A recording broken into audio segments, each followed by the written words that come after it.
নমস্কার। সংগ্রামী যৌথ মঞ্চের পক্ষ থেকে আজকের ফেসবুক লাইভে আপনাদের সকলকে স্বাগত জানাচ্ছি। অনেকগুলো বিষয় ফেসবুক মনে করিয়ে দিল। আজ 21শে জুলাই, গত বছর আমরা এই দিন শহীদ মিনারে শহীদ দিবস পালন করেছিলাম পৃথকভাবে। বাংলার মেধার শহীদ দিবস। সেখানে চাকরি প্রার্থীরা যোগ দিয়েছিল। সকলে মিলে একটা যখন ধর্মতলায় যখন তৃণমূলের ওই শহীদ দিবস চলছিল, তখন আমাদের এখানেও একটা অনুষ্ঠান চলছিল এবং সেটাও মিডিয়াতে সম্প্রচার হয়।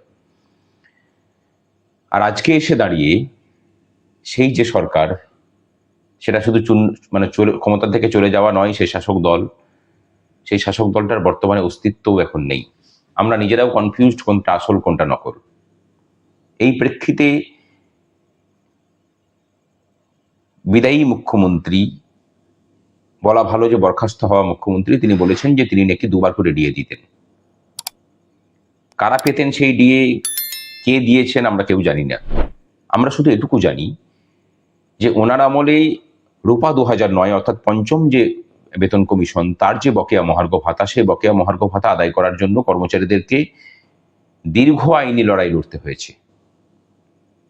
সুপ্রিম কোর্টে কোর্ট কন্টেম্প্ট পর্যন্ত করতে হয়েছে। শেষে যখন রায়টাকে মেনে নিলেন, যখন বুঝতে পারছিলেন যে ভোটে ভরাডুবি হবে, তখনও কিন্তু চালাকি করতে ছাড়েননি। সরকারি কর্মচারীদের জন্য এক আদেশ আর গ্রান্টিং এডেড কর্মচারীদের জন্য আরেক আদেশ জারি করে দিয়ে গেছেন এবং বলেছেন যে উনি নাকি 2বার করে ডিএ দিতেন, 10% করে দিতেন। ওনার অনুগত কর্মচারীরা হয়তো বলতে পারবেন সেই ডিএ ওনারা পেয়েছেন কিনা, আমরা কিন্তু পাইনি। আর কি পেয়েছি আমরা? বর্তমান রূপা অর্থাৎ রূপা 2019, তার বকেয়া বর্তমানে দাঁড়িয়ে 42%। আমরা 2023 সালে জানুয়ারি মাস পর্যন্ত সেটা ছিল 3%। আমরা সংগ্রামী যৌথ মঞ্চ আন্দোলন করা, অনশন করা, এসব করে ওনাকে আরো 15% ডিএ দিতে বাধ্য করি। উনি যখন ক্ষমতা থেকে চলে যাচ্ছেন, তখন ওনার স্বেচ্ছায় দেওয়া 3%, আর আমাদের আন্দোলনের চাপে পড়ে দিতে বাধ্য হওয়া 15%, মোট 18% ডিএ উনি দিয়ে গেছেন। এর বাইরে আর নতুন কোনো পরিসংখ্যান দেওয়ার কারোর কাছে কোনো প্রয়োজন নেই। আর আজকেই অন্য একটা মঞ্চ থেকে বর্তমান মুখ্যমন্ত্রী, তিনি তার প্রতিশ্রুতি রক্ষা কথা বলেছেন। তিনি বলেছেন যে 42% মহার্ঘ ভাতা বাকি, তার মধ্যে 20% দিয়েছি, সেটা আমরা পুজোর আগেই দিয়ে দেব, পেয়ে যাবেন অ্যাকাউন্টে। বাকিটাও আমরা আগামী বাজেটের আগেই আমরা মিটিয়ে দেওয়ার চেষ্টা করছি। এবং তারই সাথে 7ম বেতন কমিশন এর উল্লেখ করেছেন। সুপ্রিম কোর্টের রায় মেনে, ইন্দু মালহোত্রা কমিটির নির্দেশ মেনে বকেয়া দেওয়ার কথা বলেছেন। কিন্তু এখানেও অবাক করা বিষয় যে গ্রান্টিং এডের উল্লেখ কিন্তু এই মুখ্যমন্ত্রীও সযত্নে এড়িয়ে গেছেন। অথচ বৈঠকে আমাদের সাথে কথা হয়েছিল যে, বা তারপরেও কথা হয়েছে, এমনকি গতকালকেও কথা হয়েছে সরকারের সর্বোচ্চ ব্যক্তিত্বদের সাথে।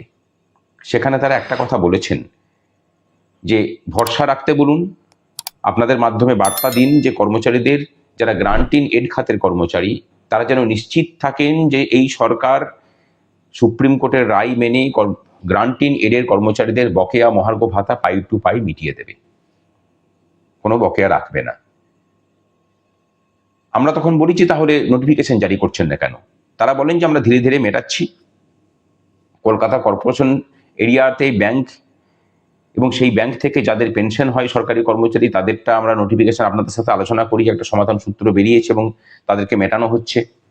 তাদের টাকাটা ছাড়ার পরে আমরা আপনাদের বিষয়টা দেখব।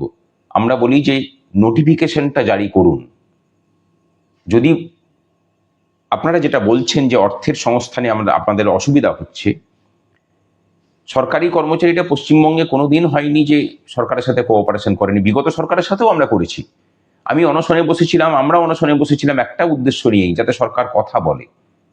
এখন সরকার কথা বলছে, নিয়মিতই যোগাযোগ হচ্ছে। গ্রান্টিং এডেড নিয়ে তখন আমরা বলি যে একটা কাজ করুন, নোটিফিকেশনটা ইমিডিয়েটলি জারি করুন। ইমিডিয়েটলি নোটিফিকেশন না এলে কিন্তু বিভ্রান্তি তৈরি হচ্ছে, এবং সেই বিভ্রান্তি নিয়ে কর্মচারীদের মধ্যে একটা হতাশা কাজ করছে। একটা কথা ভুলে যাবেন না যে এই শ্রেণীর কর্মচারীরাই কিন্তু সব থেকে বেশি কাজ করেছেন আপনাদেরকে ক্ষমতায় আনার জন্য। আমি কারোর অবদানকে ছোট করছি না, কিন্তু এটাই বাস্তব। কর্মচারীদের মধ্যে কর্মচারী সত্তার থেকে দল রাজনীতির প্রতি প্রীতি অনেক বেশি আমাদের পশ্চিমবঙ্গে। তারা যথারীতিভাবেই মনে করছেন যে তারা নিজেরাই যেরকম ভাবে জীবন অতিবাহিত করেছেন, যে সংগ্রামী যৌথ মঞ্চও বোধহয় সরকারের সাথে হাত মিলিয়ে নিয়েছে, না হলে আন্দোলন করছে না কেন, বিদ্রোহ করছে না কেন? দেখুন, আন্দোলন করা, অনশন করা সবকিছু আমরা করেছি। কেন? সরকারের সাথে আলোচনায় বসার জন্য। সরকার কিন্তু আলোচনা করছে। একটা সরকারের বয়স হয়তো বা 50 দিন মতো, আমার ঠিক মনে নেই কতদিন। তার মধ্যে অনেকগুলো কাজ সরকারি কর্মচারীদের জন্য করেছেন, বাকিগুলোর প্রতিশ্রুতি দিয়েছেন যেগুলো কোনোদিন হয়নি। গ্রান্টি নেডের কর্মচারীদের জন্য বলছি যে সংগ্রামী যৌথ মঞ্চের পক্ষ থেকে দায়িত্ব নিয়ে বলছি, নোটিফিকেশন আসবে আপনাদের, কারণ আমরা জানি আমাদেরকে সেই আশ্বাস দেওয়া হয়েছে। অনেকে বলবেন যে আশ্বাসের কি দাম, আমরা বলছি যে নোটিফিকেশনটাও খুব তাড়াতাড়ি হবে, হয়তো দিতে সময় লাগবে, আমরা তার জন্য কোঅপারেট করতে রাজি আছি। কিন্তু বিভ্রান্ত হয়ে নিজেদের অবস্থানটাকে দুর্বল করবেন না। বুঝুন যে কোথায় কার কোন রাজনৈতিক স্বার্থ রয়েছে।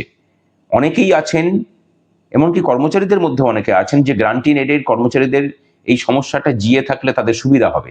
নোটিফিকেশনটা যদি কালকে আসে, সব থেকে দুঃখ অনেক কর্মচারীও পাবেন, কারণ তারা রাজনীতিটা করতে পারবেন না। আমরা রাজনীতি নয়, আমরা সমস্যার সমাধান চাই, আর সমস্যার সমাধান চাই বলেই সবসময় লেগে আছি। আর আন্দোলন করার কথা বলছেন, এই সরকার আসার পরেও কিন্তু টেট নিয়ে আমরা আন্দোলন করেছি, আমরা দেখিয়ে দিয়েছি যে জনজোয়ার কিভাবে করতে হয়। সুতরাং আন্দোলন আমরা করতে জানি, এবং কর্মচারীরাও কিন্তু সেই দিকেই তাকিয়ে আছেন, ভরসা রাখছেন। কর্মচারীদেরকে আমাদের বলার কথা এটাই যে ভরসা রাখুন, সরকার গ্রান্টি নেডের কর্মচারীদেরকেও সমস্ত টাকা মিটিয়ে দেবে। নোটিফিকেশন জারি নিয়ে আমাদের মতানৈক্য হচ্ছে, তারা চাইছেন যে আমরা টাকা পয়সা সমস্ত কিছু রেডি করে নিয়ে তারপর নোটিফিকেশনে যাব, আর আমরা বলছি নোটিফিকেশন করুন, তারপর আপনি সময় নিয়ে কাজটা করুন। 1 মাস সময় নিন, 2 মাস সময় নিন, অসুবিধা নেই আমাদের, কিন্তু নোটিফিকেশন চাই। আশা করি এই বিষয়টাতেও কলকাতার কর্পোরেশনের এরিয়াতে ব্যাংকের থেকে যাদের পেনশন হয় তাদের বিষয়টা যেভাবে সমাধান করতে পেরেছে, এই বিষয়টাও সমাধান সূত্র বেরোবে, ভরসা রাখুন। আর আগামী 23 তারিখ ডিএ মামলা শুনানি আছে।